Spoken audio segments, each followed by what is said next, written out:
मैंने प्रीलिम्स इसलिए शायद क्लियर नहीं हो पाया बिकॉज मैंने प्रीवियस ईयर क्वेश्चंस को बिल्कुल भी रेफर नहीं किया था and I think they are the one that help you understand. See आप लोगों को एक बात समझनी होगी कि यूपीएससी में दो चीजें होती हैं, एक है सिलेबस जिससे हमें ये पता चलता है कि हमें पढ़ना क्या है, और दूसरा होते हैं प्रीवियस ईयर क्वेश्चन जो ये बता दे कि हमें पढ़ना कितना है।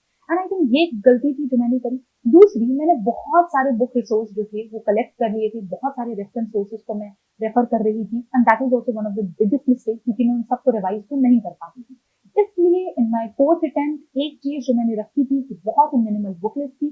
ठीक है, मेरा current affairs were also on point because I have read newspaper through out these 6 years। मैंने एक भी दिन ऐसा नहीं था जिसे मैंने न्यूज़पेपर को स्किप किया हो।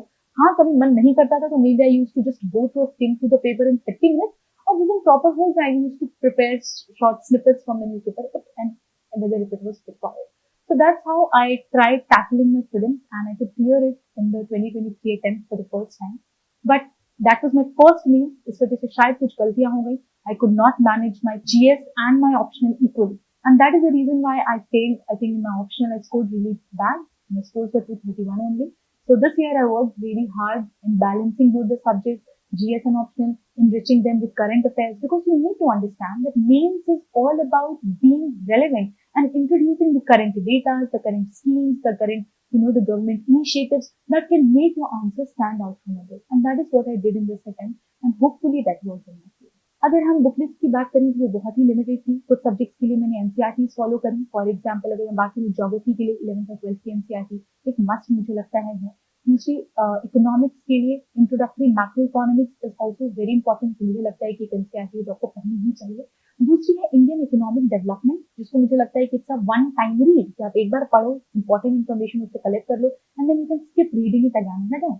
सिमिलरली पॉलिटी की अगर मैं बात करूं तो इंडियन कॉन्स्टिट्यूशन एंड वर्क, ये भी एक एनसीईआरटी है जिसको आप एक बार पढ़ो, take out the skim of the content that is required and you can just leave it to that. Apart from that for history five से तो मैंने एनसीईआरटी बेसिक फॉलो की। मैंने न्यू एनसीईआरटी फॉलो की थी, themes in Indian history part 1, part 2, part 3। Art and culture के लिए मैंने इंट्रोडक्शन टू फाइन आर्ट्स, वो भी एक एनसीईआरटी है, वही फॉलो किया था।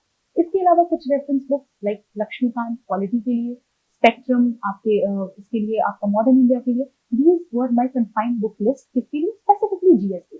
अगर हम और मेन स्पेसिफिक सब्जेक्ट की बात करें जैसे सोसाइटी है, सोशल इश्यूज हैं, गवर्नेंस है या फिर एग्रीकल्चर वगैरह, इसके लिए मैंने मोस्टली इकोनॉमिक सर्वे के लेक्चर थे जो वाजी रामन रवि के, उनको रेफर किया क्योंकि इवन फॉर सोसाइटी आपको अच्छा खासा डेटा मिल जाता है to cover it from the economic survey जो कि गवर्नमेंट सोर्स है। एंड बाकी कोचिंग के नोट्स मैंने प्रेफर किए थे, स्पेसिफिकली वाजी रामन रवि के थे, कुछ अदर कोचिंग के भी थे जो मुझे मिलते थे मार्केट से, that I used to get for main specific subject. Ethics की अगर मैं बात